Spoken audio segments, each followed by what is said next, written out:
anyone ever told you that you're sexy? I like your boobs.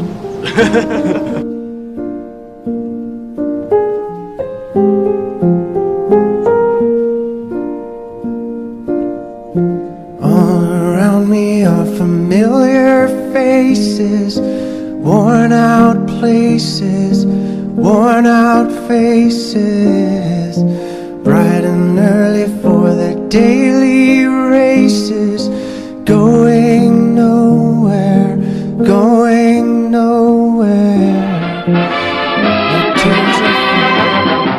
Yum, yum. It's time for a tasty and refreshing snack. David Crane's Amazing Movie Time. All right, hello everyone. Welcome back to another installment of David Crane's Amazing Movie Time. I am Ryan, and as always, I'm joined by Andy and Justin. We are talking about Donnie Darko this week, 2001 film, and basically the short description. It's during the presidential election of 1988. A teenager named Donnie Darko sleepwalks out of his house one night and sees a giant demonic-looking rabbit named Frank, who tells him the world will end in 28 days. When Donnie returns home, he finds a jet engine has crashed into his bedroom. Is Donnie living in a parallel universe? Is he suffering from mental illness, or will the world really end? All good questions. Were they answered, though? Nope. No, they weren't. So I think we picked this movie because none of us have seen it, but we were all aware of its like cult status, and just like for the last however long it's been out, like people have talked about it and kept it in the mainstream. Yeah. It got like a sequel at some point too, didn't it? Oh, really? Huh. I think so. Maybe I'll check my facts. I don't even know what you would do in that point, but I think it was recently. Yes, S. Darko was released in 2009. okay. I think that is not so well received. But anyway, yeah. Yeah, it's got 3 stars on here, 3.6 rating out of 10. It says the director of Donnie Darko says the 2009 sequel was horribly violating Donnie Darko director Richard Kelly. Okay. So yeah, there's another one, I guess. But this is one of those movies that like I chalk up there with like Memento and Mulholland Drive, where I know there are certain people who like this kind of movie, and I'm not that person. I would say there's more of a movie to this than craziness, but it also ends the same way that all those movies do, where it's like I'm not satisfied. I don't like to leave a movie not understanding what I just watched or how it ended. And this film did that to me. Yeah.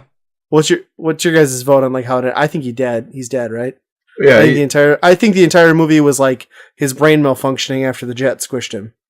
In like the 3 seconds that happened. Oh, so like it never happened at all. Right. None of the movie happened. He didn't time travel. It was just like his brain, like the wires, like frying. That's my theory. Sure. But still, then where'd the jet engine come from? Well, I guess it doesn't matter, right? No, it doesn't matter. Yeah, it fell off a legitimate jet, and like he's dead. Yeah. So, that's my take. Yeah, I don't really know how to. I can't explain why Frank was crying in a corner next to some rabbit pictures. But this is a weird movie to describe on a show like this. Like, it is very much like those other ones like you described. However, like Memento is one of my favorite movies, and this one is just kind of not. Oh, that makes me want to slap for me. you. I had to watch that in a film class in college. You know how excruciating that was for a week to talk about this film. I love that ending. That's a great ending to that movie. But this is not. Like, I don't think they really answered anything. Or, I mean, that's the point of it, right? But at the same time, there's like plot holes that are like, well, where'd the engine come from anyway then? You know, like, was it engine? Is there multiple parallel universes that are just dropping this jet engine on? You know? I don't know. And that's where I came up with my theory of like the only logical explanation to wrap that package up is like it legitimately came off an engine of like a commercial jet, and none of the rest of the film actually happened. So that's kind of like where I went into that. Sure. I kind of believe that has to be something to it. It didn't make a whole lot of sense. It wasn't a horrible movie, but still don't really know what's going on or what happened other than he died. It almost would have made more sense if like he had been committed and like determined to be like finally, labeled schizophrenic. Like that would have been a more logical ending, and I thought that's where this film was going, and then it goes in a completely different direction at the end. And like the CG is so bad for like the like tornado shit at the end, and I loved what's his name from Dirty Dancing. I'm not sure which one you're Patrick talking about Swayze. there. Yes. Or wait, it's not Dirty Dancing. It's it is Dirty Dancing. It's Patrick Swayze. I loved like that infomercial in this film because that was straight up Tim and Eric like Adult Swim shit. Like, that is like to a T, like the stuff they put together, and then like it made me so happy, and I laughed so hard when it turned out that like Patrick Swayze was like a dirty, filthy child pornographer. Like he's always had such a squeaky clean reputation in Hollywood and in life, and then like he's like the dirty creep. That's the guy that's doing the speaker. Yeah. Okay. Yeah. So like I don't understand like how Frank has him do all this stuff. Like tells him to go, flood the school and do all this. Like what's the angle? Like what's the end game to that? Right. Only for it to come to the point where it all comes to a head. Where you figure out who Frank actually is. Like if you're going to take it in a different direction. The thing is like Frank is nobody though, right? Like at the end of the day, like, he's just some kid. Right. Well, he's the mask that one guy was wearing, but he's ultimately, I think, just in his head, like Well, Frank's that kid, yeah. I guess that's his name too, isn't it? Yeah. And that's where it's weird, because, like, that's the only logical explanation is, like, he was actually schizophrenic and, like, his, he was making up the Frank character to tell him what to do, but, like, I don't know. That's still where I think, like, he saw Frank at some point, maybe with a picture of this thing. Like, as his brain was being imploded by a jet engine, like, that was what happened. Yeah. Can I just say, I love that dinner sequence, too, at the beginning, where they're, like, instantly swearing, and then, like, the sister's like, why don't you suck a fuck? I'm like, what? And he's like, how do you suck a fuck? Daddy, what's a fuck ass? Yeah. Well, it's just funny because, like, I don't know if you guys have ever, I think I sent you guys, like, that awful music video link to Attila's Pizza, but, like, Attila is one of, like, the worst bands I've ever seen in my entire life, and, like, they have a song where the entire chorus, and, like, he had t-shirts branded for their band. It was just Suck My Fuck, which I thought was the dumbest thing I'd ever heard, and, like, I didn't realize it was, like, in Donnie Darko, kind of, in, like, 2001. Oh, it's a joke. Yeah. Huh. Yeah. It still doesn't make me think that band is clever or talented, but I didn't expect this movie to open with that, that's for sure. I guess my biggest problem with this is, like, the ending makes sense if you're going to play by those rules. Like, if he's trying to save the girl, sure, and save her life, like, it makes sense to go back in time and die then, so you never meet her. It does, but it doesn't, because then, like, you've got, like, the short, like, panning over of, like, support characters who seem, like, visibly shaken for unknown reasons, because they didn't really have a connection to Donnie. So it's like, they were all just, like, having a breakdown the same night that he got squared. I don't know. Like, that's where I kind of didn't, like, it didn't tie in for me. And he never talked to the old lady. Wasn't that the whole point of going there? He never talked to the crazy bitch. Yeah, and she was there. Yeah. You saw her walking around there, yeah. Right. Yeah, there's just a lot of plot things in here that just don't add up to anything coherent. That's the problem. I think if Jake Gyllenhaal really could have figured out time travel in this movie, he would have gone back and like declined his offer for Brokeback Mountain. Nope, I changed my mind. Don't want that role. Sorry. Yeah.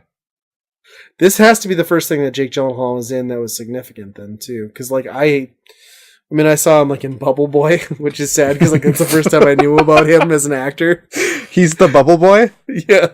Oh, I didn't. Well, not that. From Seinfeld, like the awful movie called Bubble Boy. Yeah, I remember that one. Yeah.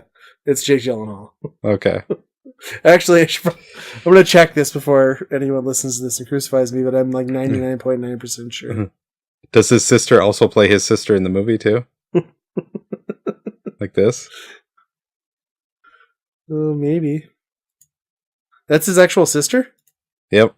Oh, I didn't the know older that. one? Yep. Maggie Gyllenhaal. What else has she been? Yeah, it's Jake Gyllenhaal for sure. What else has she been in? Because I saw her from Dark Knight, like the Batman movies. Yes! I hated her so much. She's weird, right? Like, kind of, yeah. She was supposed to be like the love interest for like this wealthy billionaire, and she just looks like a Q-tip with eyeballs. It's like, I don't buy this. Like, Batman wouldn't hit that. I'm sorry.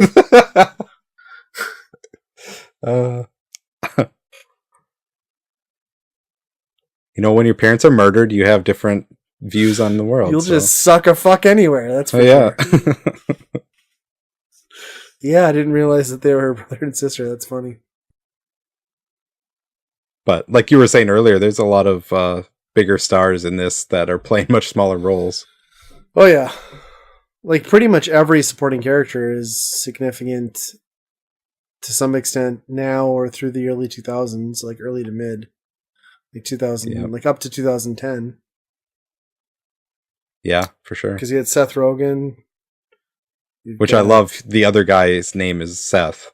Oh, really? I didn't catch that. Yeah, so at one point he's yelling at the other guy, like, Seth, there's a car coming. That's got to be weird as an actor. Yeah. And then you've got the dude from ER. Don't know his name. One of the doctors. And what's the girl? We were talking about her before. Drew Barrymore. Drew Barrymore, I should know that one. Which she doesn't really serve really any purpose in this movie, really. I didn't think. Oh, that scene with her as a teacher is so fucked up. Like, it would never happen in a million years. Like, that new girl walks in. Oh, yeah. She's like, just sit next to the boy you think is the hottest. I'm like, no. Like, that wouldn't happen. 2001, you kidding me? Well, she got fired in the movie, I guess, so it makes sense. Yeah. Except she didn't. Thanks to Donnie. Or did she?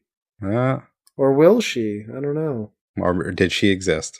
Who knows?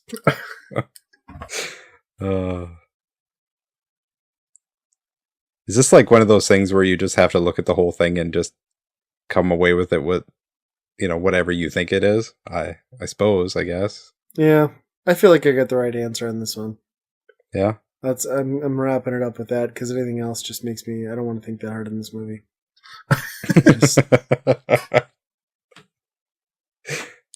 And that's the weird thing too, is like, is kind of like Left Turn is like the ending went on this film. Like the rest of it is sort of painfully predictable. I mean, nothing is too out there. I mean, I guess Jake Gyllenhaal jerking it with his shrink is a little unexpected, but the rest kind of like, once you figure out the path that this kid is down, like it kind of all makes sense. Like, you knew he was going to torch the house. You knew he was going to, like, get pissed at his parents. And, I don't know. I could see how this movie, like, when it came out, would piss a lot of people off, too. Because, like, I mean, just that whole, like, the pushing of boundaries of, like, the American family, like, institution within the first 10 minutes of that film. And he calls his mom a bitch.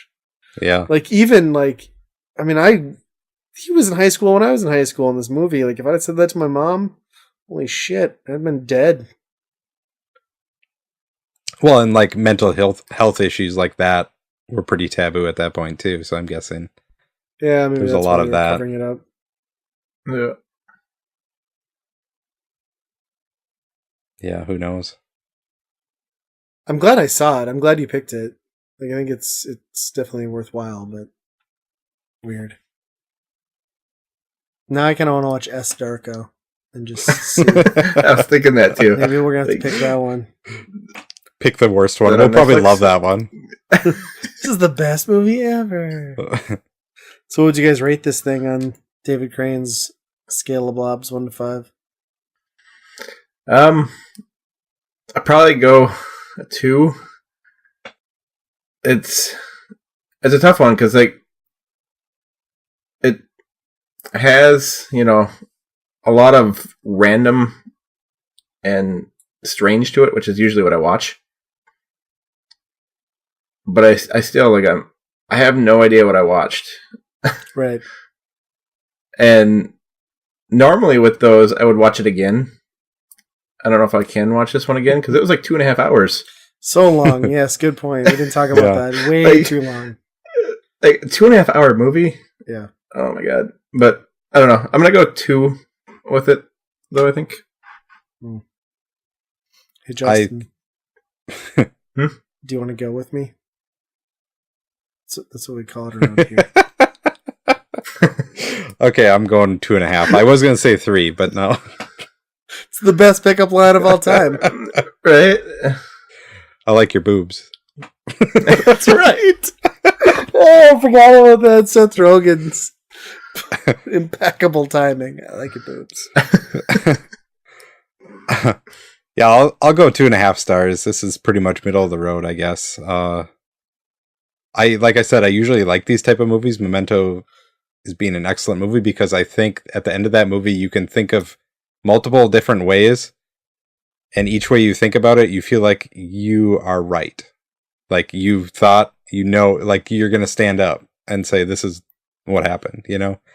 In this movie, for me, like every direction that I think about what happened, there's always like, well, no, there's this plot point that doesn't make any sense then, you know, like it doesn't fit. Sure. Other than what you brought to the table is like, oh, he just died right away. So that makes the most sense out of anything else I've heard. So It's the only answer. yeah. Not really. There's probably something I'm missing, but yeah, I'll give it a 3. I'm glad I watched it. Like, there's some genuinely like interesting and like horribly awkward moments and dialogue in this film, but yeah, like the whole ending piece and like I didn't like where it went, and like Justin said, that runtime of like 2 hours and 40 minutes, like yikes. Like it's something everyone should watch once maybe, but I don't need to go back to it ever. Yeah. What Halloween store is selling that costume? The Donnie, the rabbit one. Yeah, good Yeah. call. I've Who never would seen sell that. something That's a like good that? point. Yeah. I'm sure on Amazon right now. Let's check this out before we wrap this recording. I want to see how much the rabbit is. Darko Rabbit. Yeah. Donnie Darko rabbit costume. Cutting edge podcasting right here. Isn't that kind of how Lost ended too? Like that whole series? Don't give Lost that much credit. Lost Oh can go no, fuck like itself. isn't that though? Like I never watched it, but No, you did no. Not there's a lot of people upset about it. no. Lost ended in the fact that everyone was dead and they were in fucking purgatory, and like some of them chose to go to heaven and the rest of them no. Fuck Lost. Fuck that. No. It was bad. Yeah, I feel like Lost tried to do that type of ending just because they didn't have a better way to end it. Right. So- Yeah, they fucked themselves. It's like $140 to dress up as that bunny. Like, that's insane. Or just the mask is $15 on eBay. It's Okay. terrifying. Terrifying. Lost. Can't believe you made me rethink Lost. I've never been so Yeah, mad at watched it. I watched the entire series, and like I sat down and everyone's like, this is the best, greatest television show of all time. Like, it's amazing. No, it's not. First season. It was a good up until the bunker, and then I'm like, nope. And then it got worse, and then Ben, and like, oh my gosh. All that time stuff was horrible. Yeah. So bad. Like the Beast, and like, oh. Yeah, that show, I feel like continued on because like they didn't know how to like stop the money train. So like, we'll just puke out a couple more seasons here, and then that'll be it. Yep. It was good when it was a show about people being stranded on an island. But that didn't last very long, sadly. That's also a big theory with that show as well, is that they all died in the plane. Yeah. That's not a theory, though. Like, that's what they said at the end. Is it? I mean, well, they didn't necessarily say that everyone died in the plane, but the end was everyone's dead. You never left the island. Sure. Yeah. Yeah, I suppose then it would make sense if it was everybody at the same spot. Yeah. But then some of the people that they meet on the island are in the... Whatever, I'm done talking. We can't go down that road. We can't... That's another discussion for another... Yeah, tune in next time when I pick the whole entire Lost series. Yes. For Byron Byrne, we'll watch every episode. Byrne, yes. All right. Well, movie time. David Green's Amazing Movie Time. There you go. Donnie Darko has fried our brains. We need to wrap this up. As always, all things Weekend Rental at weekendpodcast.com. Our social medias, our mail, where to find the podcast. It's all there. Just check it out. And as always, be kind, rewind.